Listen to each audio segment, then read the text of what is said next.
BPO3 is supported by Timber King Sawmills. For more information on my 1220 CRZ mill, or one of many Foley hydraulic options, go to timberking.com.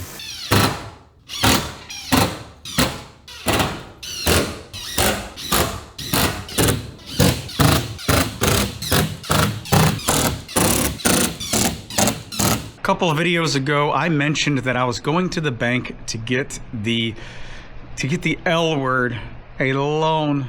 I have always been kind of a debt-free type of a person, and I just didn't want to get a loan. However, getting a $10,000 loan would allow us to accelerate getting the apartment installed and getting out of the elements before the cold of winter really set in. So $10,000 would allow us to get the entire apartment built in about 2 weeks, probably.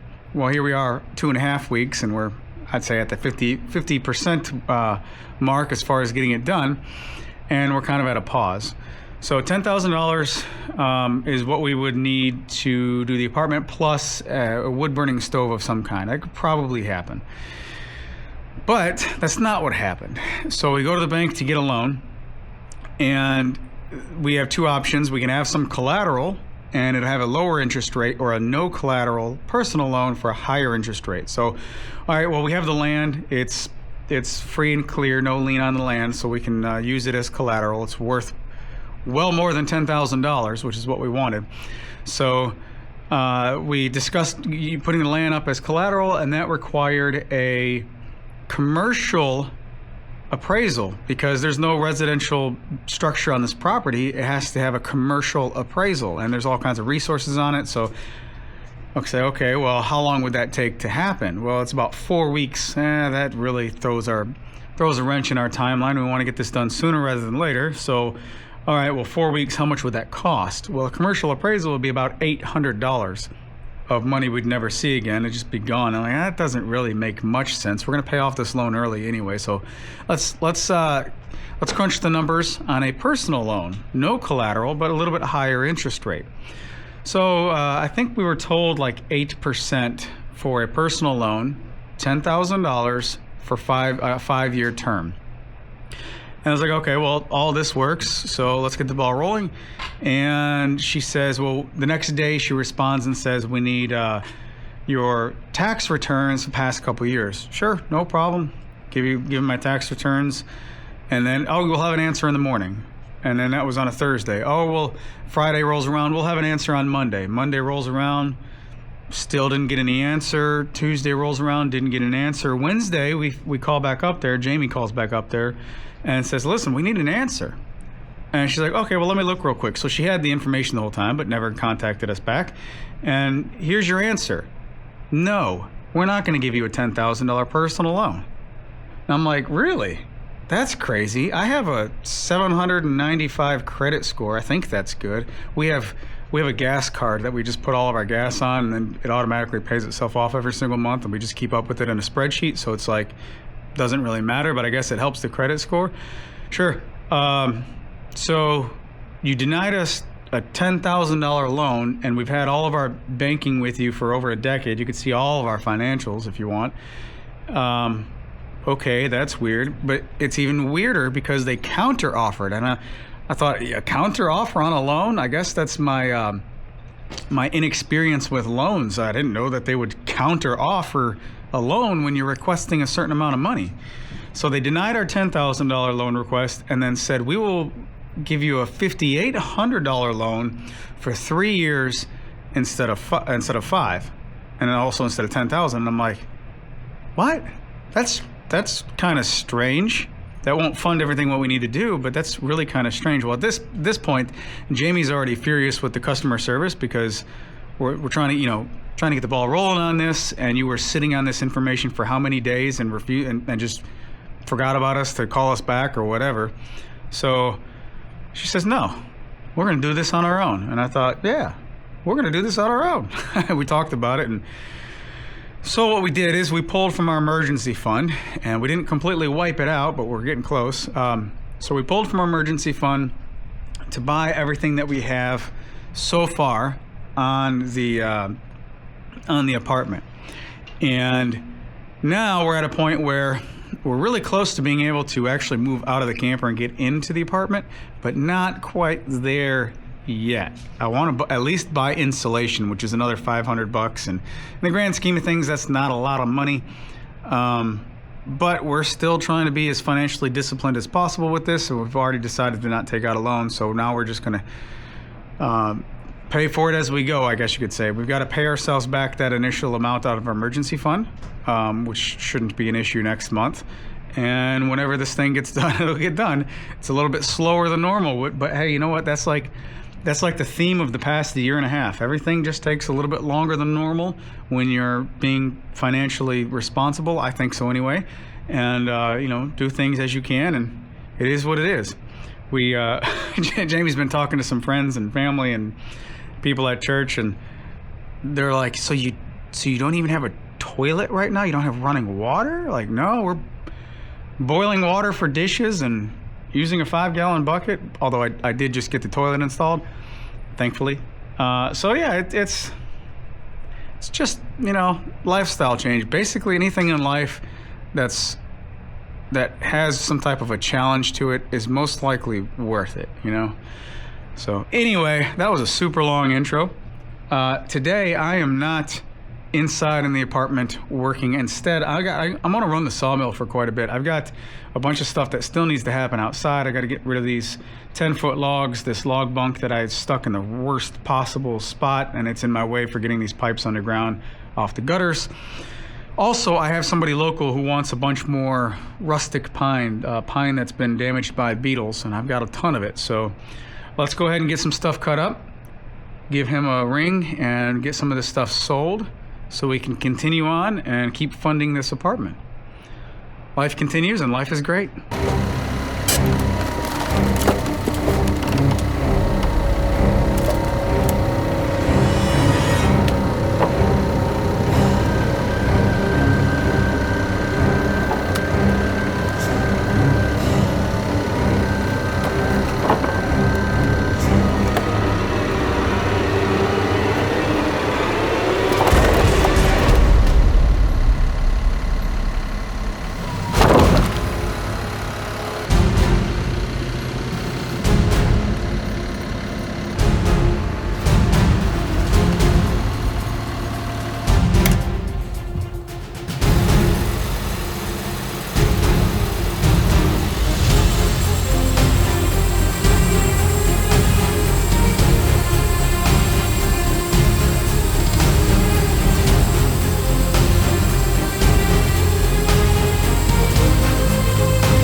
Quick note about some comfortable boots from Brunt.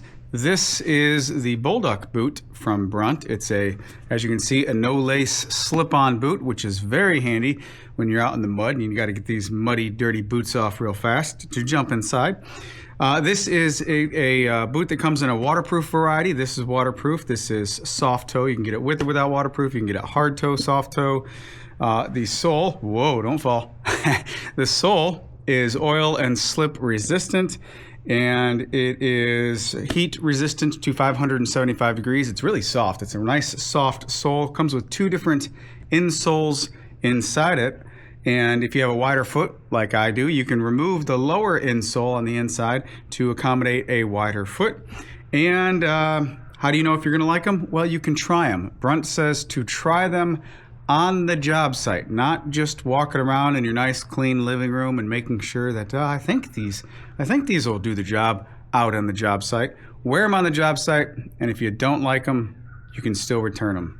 That's pretty darn cool. I have a coupon code that you can use to save you a little bit of money on your first purchase, and a link that you can click on as well. All that's down in the description. Thank you to Brunt for supporting this video, and I did not fall over, so that's a win.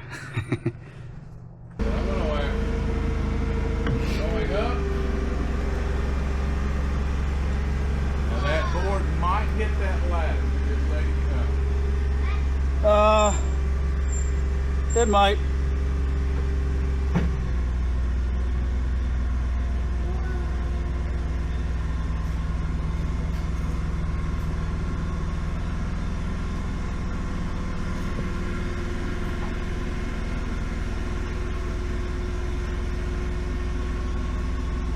When you're over the top, come forward a few feet.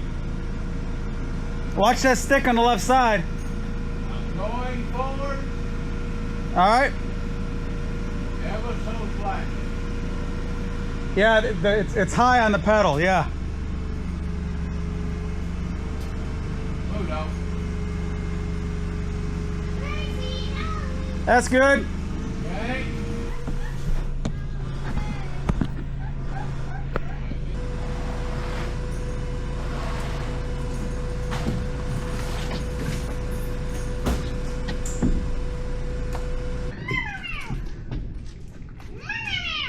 All right, I guess this is the before shot of how messed up and disorganized everything is. We're about to start moving some stuff around and get some stuff stored up here. And the water heater is gonna go right there. Just got it up here. Nathan came over and gave me a hand, which is super awesome and appreciated. But the water heater is going to be right next to there. And I'll strap it into the purlin or something like that. It shouldn't go anywhere, obviously. It's just a stationary, just sitting here. Now, to address this, some people have mentioned, why are you sure you want the water heater upstairs, about leaks and whatnot? Isn't that kind of crazy? Well, here in Mississippi, this is extremely common on new construction to put the water heater upstairs. We don't really have to worry about freezing, you know, the attic getting super cold and freezing. So it's not really a huge concern putting them upstairs. And also, you put them inside these drain pans and make sure that the drain pan is plumbed, then you shouldn't have any issues with water leaking elsewhere around here. And on this one, typically, well, I'm going to try this, but typically what you see is this PVC out right here. That typically goes into a T, and then the drain goes obviously elsewhere, but the top part of the T goes into the pressure relief valve right here. So you plumb this in to the top side of that drain on the T, and that'll stop any leaks and whatnot from actually damaging something, but you'll still be able to hear the water going through it to say, hey, something's leaking, you know.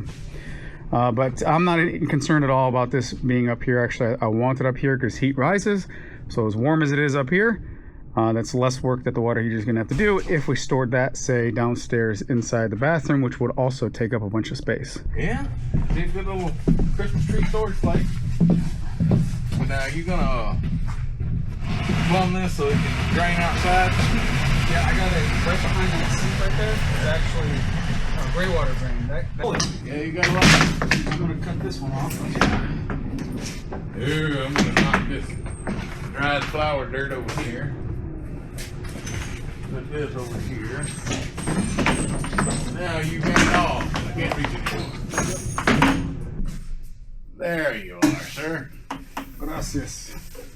All kinds of extra pipe. And of course, you're down here. Want some? Alright. You're good? I call it dog nose. This is probably enough to go Oh yeah. Oh yeah. Yes, plenty. Plenty.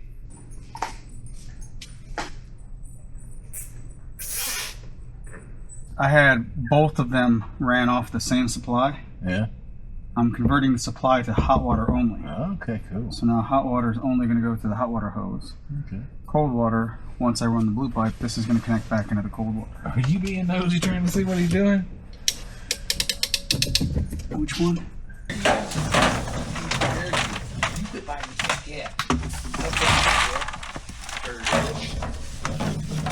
Okay, what are we doing now?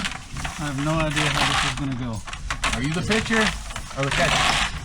I think I'm both for right now until I can get this going. Do we have a hole back there that I can reach in there and get it? Underneath the bathroom. Okay, let me get my super duper headlamp. Well, do you want to do this part and I'll do that crawling part? I don't care. Well, I don't. It's going to be a little while before we can even get this figured out because I think. Shoot. I think we're going to have to stretch this first.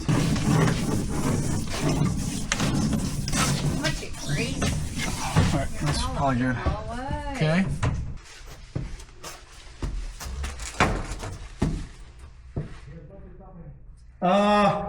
Pull back to you about 10 feet. Alright, right there. Now spin it 180. It's not spinning.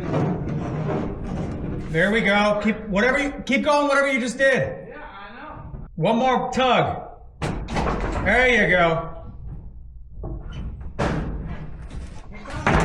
I got it. Okay. Got it. Good. Good. Hey, quit pumping. How far are you out? 2 feet. Go back to where you needed to get to that tee.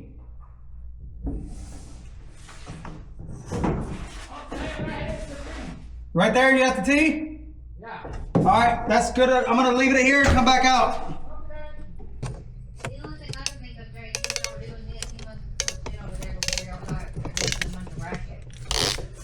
Side of this. Back on the outside of this. This goes in like so. Like that. All right, got the water heater. Electricity is hooked up with the water heater and the supply and hot. We got zip tied over there all the way down. The pressure relief valve is kind of rigged up. I don't have enough stuff to get it really hooked up, but this is just 3/4 going into 1 inch going into the pan. The pan's going that way. I need to get a sweep or an S bend and also an adapter to go from 1 inch to 3/4 and get all this tied up like that. And then it can be tied up into the sink drain down there. But my work up here is finished as far as hot water. All right. Don't whack your head. Yep. Don't bump the noggin. So when I first ran water to the utility sink and to the washer and dryer, the only color that the store had was red. So I ran red line, which now that I have the water, and I did not have hot water running through it at all. But now that we're hooking up the water heater, I'm swapping the lines. So the line that's pre-existing I'm using for hot, and I'm running a new line for supply, which means I have to cut this and swap out the supply, and there'll be just a little bit of red, not that much. And then the red will actually be a return hot line for the bathroom, which is where I'm underneath, and I'm not ready to hook any of that up, so I'm going to cap this and then connect the dots with the blue. And then this needs to be cut right here, and we're gonna drop a bunch of water, but that's okay. Yep, we're gonna drop a bunch of water. Oh, we'll get a towel. No, we're good, we don't need a towel. Okay. It's not gonna be that much, I'll just let it dry out.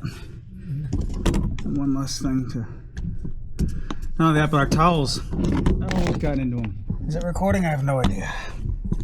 Okay. I can't see what's going on.